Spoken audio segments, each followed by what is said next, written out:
No toda creación nace de la inspiración. Algunas brotan del odio. Bienvenidos a Sendero Nocturno. Yo soy Uriel y esta noche iniciaremos el ciclo de relatos de Averroin, la región ficticia de la Francia medieval creada por Clark Ashton Smith, el nigromante de California. Región plagada de hechicería, hombres lobo, vampiros y a veces cosas peores, y en donde la fe apenas logra contener a las sombras. El escultor de gárgolas fue publicado originalmente en agosto de 1932, en las páginas de la mítica revista pulp Weird Tales. Este relato nos conduce a la ciudad de Bayonne, donde Blaise Reynard, un tallador de reputación siniestra, esculpe dos gárgolas tan perfectas y tan perversas que parecen más imponentes que la propia piedra de la catedral que las sostiene. Procura resguardarte esta noche. Esto es Sendero Nocturno y hoy narramos El escultor de gárgolas, de Clark Ashton Smith. Capítulo 1. Entre las numerosas gárgolas que miraban ceñudas o sonreían lascivamente desde la cornisa de la catedral recién construida de Bayonne, dos destacaban del resto en virtud de su excelente técnica y su suprema naturaleza grotesca. Estas dos gárgolas habían sido talladas por el escultor de piedra Blaise Reynard, oriundo de Bayonne, que había regresado recientemente de un largo periplo por las ciudades de la Provenza y había conseguido empleo en la catedral, cuando las tareas de 3 años de su construcción y ornamentación casi habían culminado. A la vista de la maravillosa técnica de Reynard, Ambrosius, el arzobispo, se lamentaba de que no hubiera sido posible encargar la ejecución de todas las gárgolas a este delicado y consumado artesano. Pero otras personas, con gustos menos liberales que los de Ambrosius, expresaban una opinión diferente. Esta opinión, quizás, estaba contaminada por el desagrado personal que en general sentían por Reynard en Bayonne, incluso desde su infancia, y que había revivido con cierta virulencia su regreso. Ya fuera justa o injustamente, su propia fisonomía lo había hecho destacar como blanco para el desprecio público. Era desmesuradamente oscuro, con un cabello y una barba de un preternatural color negro azulado, y unos ojos rasgados desiguales, que le otorgaban una apariencia siniestra y astuta. Sus maneras taimadas y saturninas eran similares a las que los supersticiosos identificaban con los saberes o las prácticas necrománticas, y hubo algunos que, encubiertamente, lo acusaban de estar en alianza con Satán. Si bien tales acusaciones no eran mucho más que rumores anónimos y velados, incluso hasta el final, al carecer de pruebas irrefutables. No obstante, quienes sospechaban de las relaciones demoníacas de Reynard acostumbraron durante un tiempo a poner como ejemplo las dos gárgolas como prueba suficiente. Argumentaban que ningún hombre que no estuviera inspirado por el archienemigo podría haber tallado algo tan absolutamente diabólico y maligno, y haber encarnado con tanta perfección en la vasta piedra los rasgos vivientes de los más infernales de todos los pecados mortales. Las dos gárgolas colgaban en cornisas opuestas de una torre alta de la catedral. Una era un monstruo de cabeza felina, de expresión torva y asesina, con labios retraídos que revelaban unos colmillos pavorosos, y unos ojos que miraban con un odio insoportable por debajo de unas cejas bestiales. Esta criatura poseía las garras y las alas de un grifo, y parecía que estuviera a punto de lanzarse sobre la ciudad de Bayonne, como una arpía tras su presa. Su compañero era un sátiro cornudo, con las alas de un gran murciélago, como los que revolotean por las cavernas del infierno, con garras afiladas y crispadas, y una mirada de lujuria satánica, como si se regodeara ante las desvalidas víctimas de su pernicioso deseo. Ambas figuras estaban completas, incluso los cuartos traseros, y no eran adiciones convencionales al tejado. Uno esperaría que salieran volando en cualquier momento, liberadas de la piedra en la que estaban amortajadas. Ambrosius, un amante del arte, se había mostrado gratamente encantado con estas creaciones, por su alto mérito técnico y su verosimilitud como obras escultóricas. Pero otros, incluyendo muchos humildes dignatarios de la iglesia, estaban más o menos escandalizados, y afirmaban que el artesano había insuflado a estas figuras la visible semblanza de sus propios vicios, para mayor gloria de Belial, en lugar de Dios, y había perpetrado así una especie de blasfemia. Por supuesto, admitían que cierta naturaleza grotesca era un requisito de las gárgolas, pero en este caso, los límites permitidos habían sido sobrepasados atrozmente. Con todo, una vez finalizada la construcción de la catedral, y a pesar de todas las críticas adversas, las altas gárgolas de Blaise Reynard, como los demás detalles del edificio, pronto fueron aceptadas por la mera familiaridad del día a día, y, finalmente, fueron casi olvidadas. El escándalo de la oposición se fue desvaneciendo poco a poco, y el propio escultor, aunque los ciudadanos seguían mirándolo con recelo, pudo asegurarse otros trabajos gracias al favor de clientes refinados. Permaneció en Bayonne y cortejó, aunque sin éxito visible, a la hija de un tabernero, una tal Nicolette Guillaume, de la cual, se decía, había estado enamorado desde hacía tiempo a su manera hosca y taciturna. Pero el propio Reynard no había olvidado las gárgolas. Con frecuencia, al pasar junto a la impresionante mole de la catedral, levantaba la vista hacia ellas con una secreta satisfacción, cuya causa apenas podría haber identificado o definido. Le parecía que retenían un significado extraño y mítico, que marcaba un triunfo oscuro pero placentero. Si le hubieran preguntado por los motivos de su satisfacción, habría respondido que estaba orgulloso de una escultura bien ejecutada. No habría dicho, y probablemente tampoco hubiera sabido, que en una de las gárgolas había encerrado todo su rencor enconado, toda su melancolía y desprecio por las gentes de Bayonne, que siempre lo habían odiado, y había colocado la imagen de este rencor dominando eternamente la ciudad desde las alturas. Y quizá, ni tan siquiera hubiera soñado que en la segunda gárgola había expresado de alguna manera su propia pasión agria y de sátiro por la joven Nicolette. Una pasión que le había hecho regresar a la odiada ciudad de su juventud tras años de vagar por otras tierras. Una pasión singularmente tenaz, por un objeto que difería en este sentido de las lujurias comunes de una naturaleza tan brutal como la de Reynard. Para el escultor, incluso más que para aquellos que habían criticado y aborrecido sus creaciones, las gárgolas siempre estaban vivas, poseían una vitalidad y sensibilidad propias, y sobre todo parecían vivir cuando el verano acababa y las lluvias de otoño arreciaban sobre Bayonne. Entonces, cuando las canaletas llenas de la catedral derramaban el agua sobre las calles, uno podría pensar que la verdadera saliva de una malevolencia infecta, las mismísimas babas de una lujuria impura, se habían mezclado de alguna manera con el agua que escupían en regueros las bocas de las gárgolas. Capítulo 2. En esa época, en el año 1138 de nuestro Señor, la ciudad de Bayonne constituía el núcleo principal de la provincia de Auvergne. Por dos tramos, un gran bosque plagado de oscuridades, un lugar de leyendas turbias, de loups-garous y estantiguas. Llegaba hasta las murallas de la ciudad y proyectaba sus sombras desde la mañana hasta el anochecer. En otras partes, la ciudad lindaba con campos cultivados y arroyos tranquilos que serpenteaban entre sauces o álamos, y caminos que discurrían por una llanura abierta hasta los altos châteaux de los nobles señores y a regiones más allá de Auvergne. La propia ciudad era próspera y nunca había compartido la mala fama del vecino bosque. Hacía tiempo que había sido santificada por la presencia de 2 conventos de monjas y un monasterio, y ahora, al concluir las obras de una catedral largo tiempo deseada, se pensaba que Bayonne contaría a partir de ese momento con la protección adicional de una santidad más augusta, que el demonio, la estirge y el íncubo se mantendrían alejados de los alrededores, mostrando más precaución y meticulosidad que antes.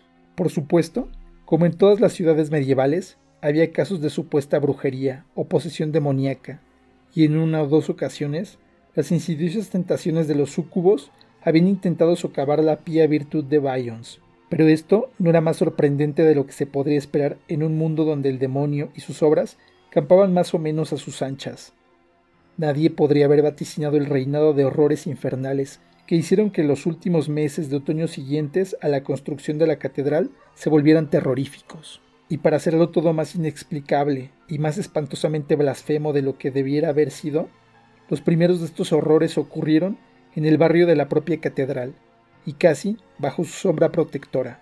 2 hombres, un respetable sastre llamado Guillaume Maspierre y un tonelero igualmente respetable, un tal Jérôme Massal, regresaban a sus aposentos a altas horas de una noche de noviembre, tras libar ambos los vinos blancos y tintos de la región en más de una taberna.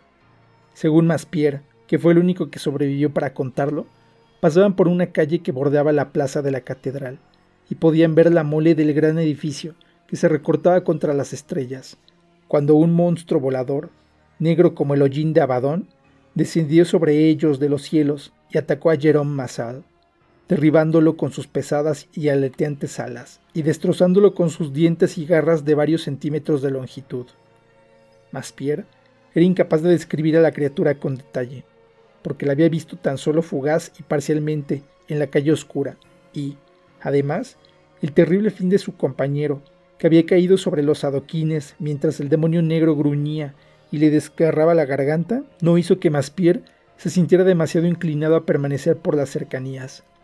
Se alejó de la escena, con toda la celeridad de la que fue capaz, y solo paró en la casa de un sacerdote, a muchas calles de distancia, donde relató su aventura entre entremecimientos e hípidos. Armado con agua sagrada e hisopo, y acompañado de algunos de los vecinos de la ciudad que portaban antorchas, bastones y alabardas, Maspierre condujo al sacerdote hasta el lugar del horror, y allí encontraron el cuerpo de Massal, con el rostro horriblemente desgarrado, y la garganta y el pecho marcados con sangrientas laceraciones. El demonio asaltante había volado, y no se le vio ni encontró otra vez esa noche, pero aquellos que contemplaron su obra regresaron horrorizados a sus hogares, con la sensación de que una criatura del infierno más profundo había visitado la ciudad y acaso moraba en su interior. A la mañana siguiente, cuando la noticia se extendió por toda la ciudad, imperó la consternación. Los clérigos practicaron exorcismos contra el demonio invasor en todos los espacios públicos y frente a los umbrales de las casas, pero el rociado de agua sagrada y el recitado de las oraciones resultaron inútiles, porque el espíritu maligno seguía allá afuera, y su maldad quedó probado una vez más la noche que siguió a la terrible muerte de Jerome Massal. En esta ocasión se cobró 2 víctimas, 2 ciudadanos de gran rectitud y cierto renombre, sobre los que descendió en un callejón estrecho.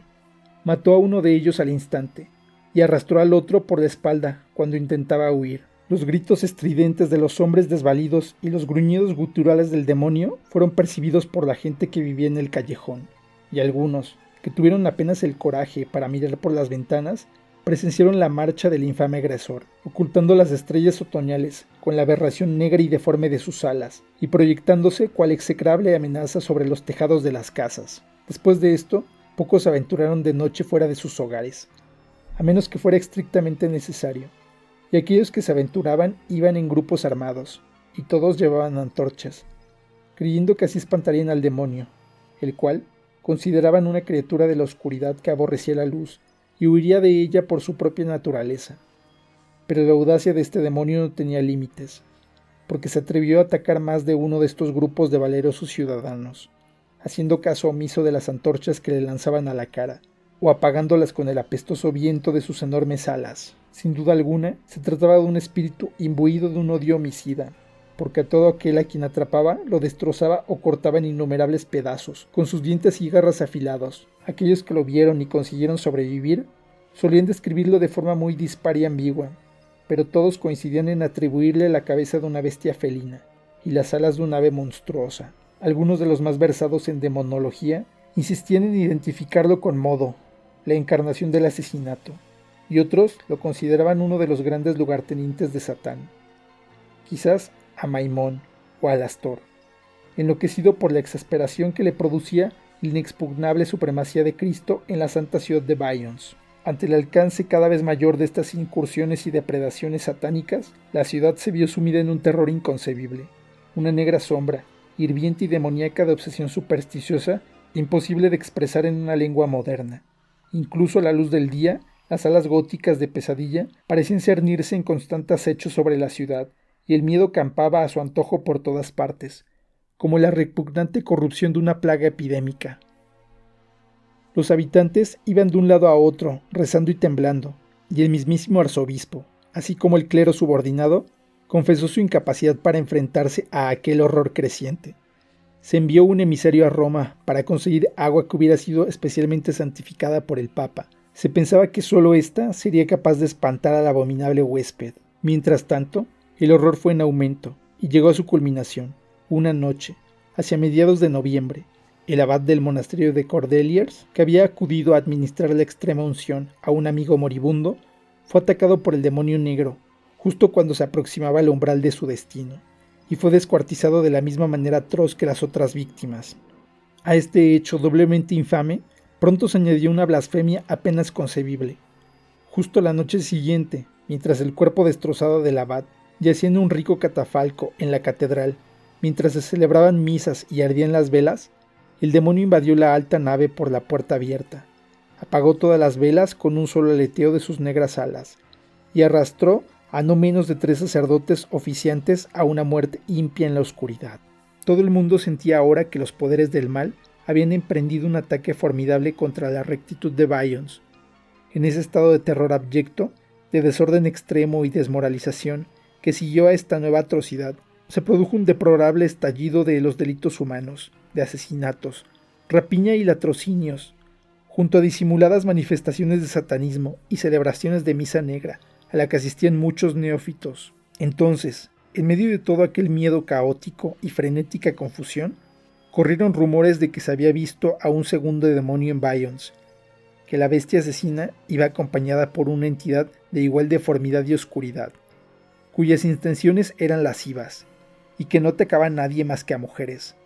Esta criatura había aterrorizado a varias damas, doncellas y criadas, provocándoles un estado de profunda histeria cuando miraban por las ventanas de su dormitorio, y había acorralado rijosamente, en groseros gemidos y muecas, y un aleteo grotesco de sus alas semejantes a las del murciélago, a otras que iban de una casa a otra por las calles nocturnas. Sin embargo, sucedía algo extraño, pues no había ejemplos en los que la castidad de alguna mujer hubiera sufrido un daño real por parte de este molesto íncubo. A muchas se les acercó y se horrorizaron terriblemente por la fealdad y lujuria de su semblante, pero no tocó a ninguna. Incluso en esos tiempos de horror, tanto espiritual como físico, había quienes hacían chistes procaces sobre esta peculiar abstinencia por parte del demonio, el cual, decían, estaba buscando en Bayons a alguien a quien todavía no había encontrado. Capítulo 3. Los aposentos de Blaise Reynard estaban separados solo por un oscuro y sinuoso callejón de la taberna regenteada por Jean Billaume, el padre de Nicolette. Reynard solía pasar las veladas en esta taberna, aunque su cortejo era desaprobado por Jean Billaume y la propia joven apenas lo había alentado. Sin embargo, gracias a su billetera siempre llena y su capacidad casi ilimitada para beber vino, Reynard era tolerado. Llegaba allí cada tarde, a la caída de la noche, y se quedaba sentado en silencio hora tras hora, mirando con ojos ardientes y taciturnos a Nicolette, mientras tragaba tristemente las potentes añadas de Averoy. A pesar del deseo del tabernero de retener a un cliente, la gente de la taberna también lo temía y despreciaba, debido a su dudosa reputación de medio hechicero, y también por su temperamento huraño. No deseaban relacionarse con él más de lo que fuera necesario. Como todos los habitantes de Bayons, Reynard había sentido la sofocante carga del terror supersticioso durante aquellas noches en las que el merodeador diabólico había sobrevolado la ciudad y podía caer sobre un desafortunado viandante en cualquier momento y en cualquier lugar. Nada menos urgente que su deseo de ver a Nicolette le habría hecho recorrer después de anochecer el serpenteante callejón hasta la puerta de la taberna. En las noches de otoño no había aparecido la luna. Ahora, la noche que siguió a la profanación de la catedral por el demonio asesino, una luna creciente, dejaba ver su frágil cuerno color sangre por detrás de los tejados de las casas, cuando Reynard salió de sus aposentos a la hora acostumbrada. Perdió de vista su reconfortante rayo de luz en el callejón estrecho de altos muros, y se estremeció aterrado mientras avanzaba deprisa, a través de las sombras que se disipaban solo por algún raro y tímido rayo de luz procedente de alguna ventana en lo alto. Cada vez que doblaba una esquina, tenía la sensación de que la penumbra formaba la sucia sombra de unas alas satánicas, y que en cualquier momento podría revelar el brillo de unos ojos abominables, ardiendo con las brasas eternas del infierno. Cuando llegó al final del callejón, vio con un respingo de pánico renovado que la luna creciente estaba cubierta por una nube que poseía el parecido de unas alas toscamente arqueadas y puntiagudas. Llegó a la taberna con una sensación de profundo alivio, porque había comenzado a intuir que alguien o algo lo seguía. En silencio e invisible, una presencia que parecía cargar la oscuridad de una amenaza sobrenatural. Entró y cerró la puerta tras pasar rápidamente, como si estuviera cerrándola en la cara de un perseguidor temido. Había poca gente en la taberna esa noche. La joven Nicolette estaba sirviendo vino a un ayudante del mercero, un tal Raúl Coupein, un joven afable y recién llegado al vecindario, y ella se reía con lo que Reynard consideró un alborozo indecoroso de los chistes soeces y requiebros amorosos del tal Raúl. Jean Below estaba discutiendo en voz baja las últimas fechorías de los demonios con dos amigos en una mesa en el rincón más apartado, y bebía tanto licor como sus clientes. Lanzando una mirada furibunda alimentada por los celos a Raúl Coupein, de quien sospechaba que era el rival favorecido, Reynard permaneció sentado en silencio y miró con expresión maligna a la pareja que flirteaba. Nadie pareció advertir su entrada, porque Villaume continuó hablando con sus amigos sin pausa o interrupción, y Nicolette y su acompañante parecían igualmente absortos. A sus celos furibundos, Reynard pronto tuvo que añadir el resentimiento del que siente que está siendo ignorado deliberadamente. Golpeó la mesa con sus pesados puños para atraer la atención. Villaume, que había estado sentado durante todo el tiempo de espaldas a él, llamó a Nicolette, sin tan siquiera molestarse en girarse en su taburete, y le dijo que sirviera a Reynard. Tras lanzar una sonrisa furtiva a Coupein, la joven se acercó despacio y con manifiesta desgana a la mesa del escultor. Nicolette era pequeña y de pechos prominentes, con el cabello color oro rojizo, que se rizaba sobre el pequeño y delicioso óvalo de su rostro, e iba ataviada con un vestido ceñido, de color verde manzana, que revelaba los firmes y seductores contornos de sus caderas y su pecho. Su actitud era de desdén y un tanto fría, porque no le gustaba a Reynard, y apenas se había esforzado en ocultar su aversión. Pero para Reynard estaba más encantadora y deseable que nunca, y sintió un salvaje impulso de tomarla entre sus brazos y llevársela de la taberna ante la mirada de Raúl Coupein y su padre. «Tráeme una jarra de la Freinay», pidió bruscamente con un tono de voz que delató una mezcla de resentimiento y deseo. Girando la cabeza ligeramente y con desdén, y aprovechando para enviar más miradas a Coupein, la joven obedeció. Colocó sin dirigirle la palabra el fiero vino tinto color sangre delante de Reynard, y luego regresó a su coqueteo con el ayudante del mercero. Reynard comenzó a beber, y la potente añada tan solo sirvió para inflamar su furia y su pasión latentes. Su mirada se tornó envenenada, y sus labios se crisparon en una mueca maligna, como la de las gárgolas que había esculpido en la catedral. Era una ira funesta y primitiva, como la ira de un fauno taciturno y frustrado, que se quemaba por dentro con un fuego lento y rojo, pero luchó por reprimirla, y se quedó sentado en silencio e inmóvil, a excepción del frecuente rellenado y vaciado de su copa de vino. Raúl Coupein también había consumido una generosa cantidad de vino. Como resultado, pronto fue mostrándose más audaz en sus galanterías, e intentó besar la mano de Nicolette, que ahora se había sentado en el banco junto a él. La joven retiró la mano con gesto juguetón, y luego, después de que su propietaria le propinara a Raúl un enérgico y suave bofetón, se le ofreció al reclamante con un gesto que a Reynard le pareció como mínimo disoluto. Farfullando y siguiendo un impulso de mente de abalanzarse y matar al exitoso rival con sus propias manos, se puso de pie y dio un paso hacia la pareja juguetona. Su movimiento fue advertido por uno de los hombres en el rincón apartado, el cual avisó a Villaume. El tabernero se levantó, tambaleándose levemente por los licores que había consumido. Cruzó con cautela la habitación con los ojos puestos en Reynard, preparado para intervenir en caso de violencia. Reynard se detuvo vacilando un momento, y luego continuó avanzando, medio enloquecido por el creciente odio que sentía por todos ellos.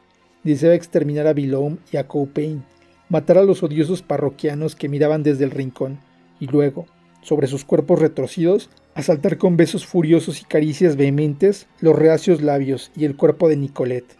Al ver que el escultor se acercaba, y conociendo su mal temperamento y oscuros celos, Coupein también se levantó y sujetó sigilosamente bajo su capa la empuñadura de una pequeña daga.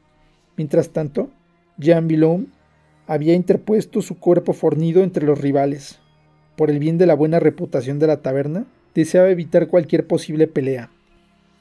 «Regresa a tu mesa, picapedrero», rugió agresivamente a Reynard, Al carecer de arma y al verse sobrepasado en número, Reynard volvió a pararse. Aunque la ira todavía hervía en su interior, como el contenido del caldero de un hechicero, con los puntos rojizos de una llama asesina en sus ojos hundidos y rasgados, miró a las 3 personas que tenía frente a él, y por encima de sus cabezas, más instintiva que conscientemente, vio los cristales emplomados de la ventana de la taberna, en los que se reflejaba tenuemente la estancia con sus velas encendidas, la vajilla reluciente, las cabezas de Coupain, Villaume y la joven Nicolette, y su propio rostro sombrío entre todos ellos. Extrañamente, y de forma un tanto inconsecuente, recordó en ese momento la nube oscura y ambigua que había visto atravesando la luna, y la insistente sensación de oscura persecución que había tenido mientras cruzaba el callejón. Entonces, mientras miraba indeciso al grupo frente a él y su tenue reflejo en el cristal, se escuchó un fuerte estruendo, y los cristales de la ventana, con su pintoresca escena, estallaron hacia adentro, en cientos de fragmentos. Antes de que la lluvia de cristales tocara el suelo de la taberna, una forma oscura y monstruosa voló al interior de la estancia, batiendo sus pesadas alas y provocando que las velas parpadearan turbadas y que las sombras danzaran como un sabbat de demonios deformes. La criatura flotó durante unos segundos y pareció elevarse a una oscuridad más allá del techo, sobre las cabezas de Reynard y el resto de parroquianos, cuando se giraron hacia ella. Vieron el ardor maligno de sus ojos, como brasas en las profundidades de pozos tartáreos, y el crispamiento de sus odiosos labios, que dejaban asomar unos dientes más largos y afilados que los colmillos de una serpiente. Detrás de este, otro oscuro monstruo volador entró por la ventana rota, con un fuerte aleteo de sus alas acanaladas y puntiagudas. Había algo lascivo en el movimiento de su vuelo, una lascivia que igualaba al odio homicida y maldad que revelaba el vuelo del otro demonio. En su rostro, parecido al de un sátiro, se dibujaba una sonrisa libidinosa permanente, y había clavado su mirada lujuriosa en Nicolette, mientras flotaba en el aire junto al primer intruso. Reynard, así como los otros hombres, se quedaron petrificados por una estupefacción y consternación tan extremas que casi impedían sentir terror. Sin voz ni movilidad, contemplaron la intrusión demoníaca, y la consternación de Reynard, en concreto, se mezclaba con un elemento de inefable sorpresa, junto a una terrible constatación. Pero la joven Nicolette, tras proferir un grito de enajenado horror, se dio la vuelta y echó a correr por la habitación. Como si su grito hubiera sido la provocación necesaria, los 2 demonios se abalanzaron sobre sus víctimas. Uno de ellos, con un feroz zarpazo de sus garras desplegadas, le abrió el gaznate a Jean Villaume, que cayó emitiendo un gemido burbujeante y ahogado por la sangre, y a continuación, de la misma manera, atacó a Raoul Coupain. El otro demonio, mientras tanto, había perseguido y alcanzado a la joven que huía, y la sujetó entre sus bestiales antebrazos, rodeándola con las alas acanaladas, como una mortaja infernal. La estancia se llenó de un torbellino de gemidos, de un caos de gritos enloquecidos y sombras oscilantes que forcejeaban.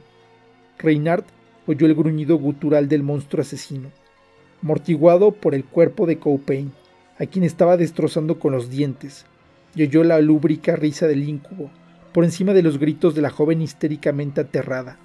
Entonces, una corriente de aire apagó las grotescas llamas de las velas, y Reynard recibió un fuerte golpe en la oscuridad, el golpe de algún objeto en movimiento, tal vez el aleteo de un ala, que era dura y pesada como la piedra. Cayó y perdió el conocimiento. Capítulo 4. A su tiempo, confundido y con mucho esfuerzo, Reynard recobró la conciencia. Durante un breve lapso de tiempo, no recordó dónde estaba ni qué había sucedido. Le turbaba el dolor que palpitaba en su cabeza, y el zumbido de unas voces agitadas a su alrededor, el brillo de muchas luces y la cantidad de rostros que vio cuando abrió los ojos, y, sobre todo, la sensación de algún desastre indescriptible pero doloroso, y un horror total que le oprimía desde el primer momento de conciencia. Recobró la memoria, rezagada y reacia, y con ella la total conciencia de su entorno y su situación. Estaba tirado en el suelo de la taberna, y notaba la calidez de su propia sangre cayendo en un hilillo por su rostro, desde la herida de la cabeza dolorida.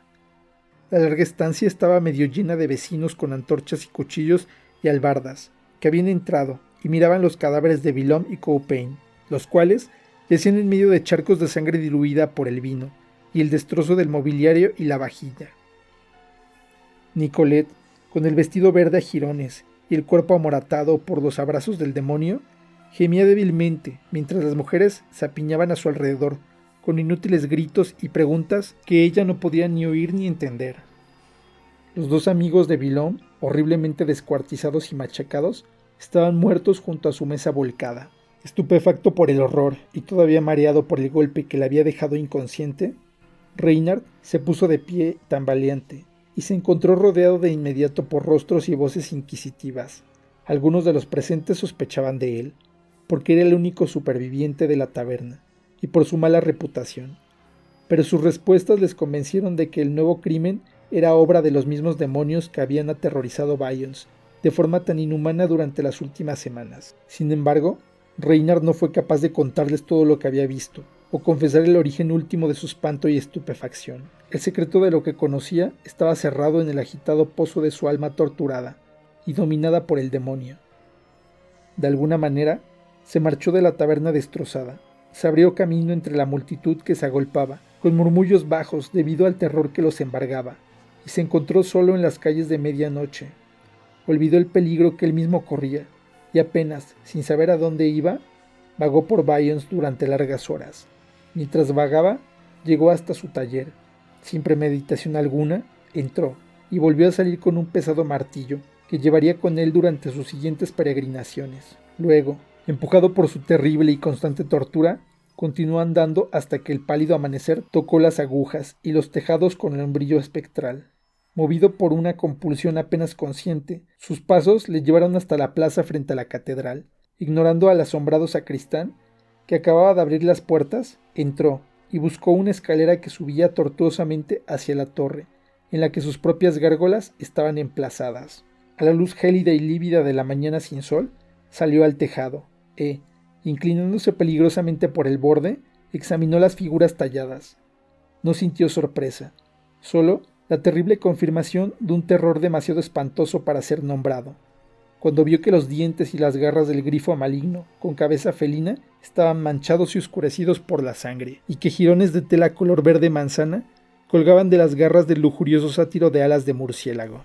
A la tenue luz cenicienta, a Reynard le pareció que se dibujaba una expresión de inefable triunfo, de ironía intolerable en el rostro de esta última criatura. La contempló con fascinación aterrada y angustiosa, mientras que una ira impotente, una repugnancia y un arrepentimiento más profundo que el de los condenados le invadía como una riada sofocante. Apenas era consciente de que había levantado el martillo de hierro y golpeado violentamente el perfil cornudo del sátiro, hasta que escuchó el resonante y furioso estruendo del impacto, y descubrió que estaba tambaleándose en el borde del tejado, intentando mantenerse en equilibrio. El furioso golpe tan solo había descascarillado los rasgos de la gárgola, y ni siquiera había borrado la malsana expresión de lujuria y exultación. Reynard volvió a levantar el pesado martillo. Pero, esta vez tan solo hirió al aire, porque al golpear el escultor se sintió elevado y arrastrado hacia atrás, por algo que se hundió en su carne, como si fueran cuchillos separados. Se tambaleó desamparado, se resbaló, y a continuación se quedó tumbado sobre el borde de granito, con la cabeza y los hombros pendiendo sobre el abismo de la oscura y desierta calle. A punto de desmayarse, y agonizando de dolor, vio por encima de él a la otra gárgola, cuya garra derecha estaba firmemente clavada en su hombro. Las garras se hundieron aún más, como asistidas por una crispación creciente. El monstruo parecía cernirse como una bestia fabulosa sobre su presa, y Reynard sintió que resbalaba vertiginosamente por la canaleta de la catedral, mientras la gárgola se retorcía y giraba como si deseara recuperar su posición normal sobre el abismo. Su movimiento lento e inexorable parecía ser el causante del vértigo que le embargaba. La propia torre se inclinaba y giraba por debajo de él, como en una pesadilla antinatural. Tenuemente, en una bruma de miedo y agonía, Reynard vio la despiadada cara felina acercándose hacia él, al tiempo que le mostraba sus horrendos dientes, en un rictus de eterno odio diabólico. Sin explicarse cómo, el escultor había empuñado el martillo. Movido por un impulso instintivo de autodefensa, golpeó a la gárgola, cuyos crueles rasgos parecían acercarse a él como algo visto en una locura total y distorsión de un delirio.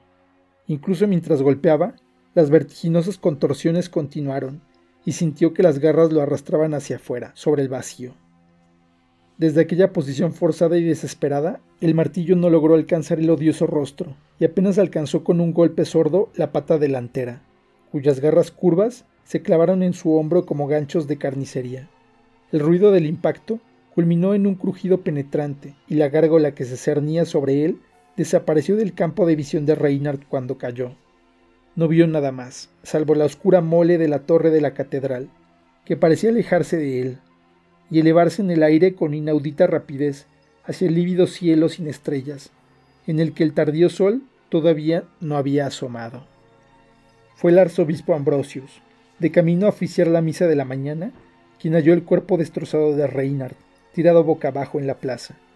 Ambrosius se persignó horrorizado ante la visión y luego, cuando vio el objeto que todavía colgaba del hombro del Reynard, repitió el gesto con un fervor más compasivo. Se inclinó para examinar aquella cosa, con la infalible memoria de un verdadero amante del arte. La reconoció de inmediato. Entonces, con la misma claridad, vio que la pata delantera de piedra, cuya garra estaba tan profundamente hendida en la carne de Reynard, había sufrido una alteración de lo más sorprendente. La zarpa, tal como la recordaba, debería haber estado ligeramente flexionada y distendida, pero ahora se veía rígidamente crispada y alargada, como si, al igual que la zarpa de un miembro vivo, se hubiera estirado para atrapar algo, o hubiera arrastrado una carga pesada con sus brutales garras.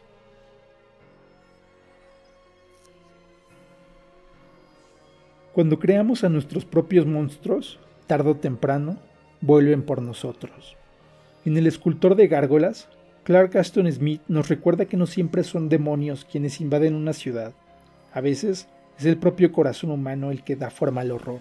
Blaze Reynard no cayó por la malicia de una entidad externa, sino por las emociones que él mismo cinceló, su odio por Bayons y sus habitantes, y su deseo prohibido por Nicolette. Las gárgolas no fueron su castigo, fueron su reflejo. Es posible hacer una interpretación de este relato a través del concepto del ello, un concepto psicoanalítico propuesto por Freud, que hace referencia a la existencia de una parte inconsciente de la personalidad que contiene los impulsos agresivos y sexuales que tratamos de mantener fuera de la conciencia, pero que eventualmente logran salir a la superficie. Por otra parte, no podemos dejar de lado que el propio Clark Ashton Smith tuvo una faceta como escultor, de manera que el relato también nos recuerda su capacidad de transmitir oscuras imágenes a través del papel y la piedra.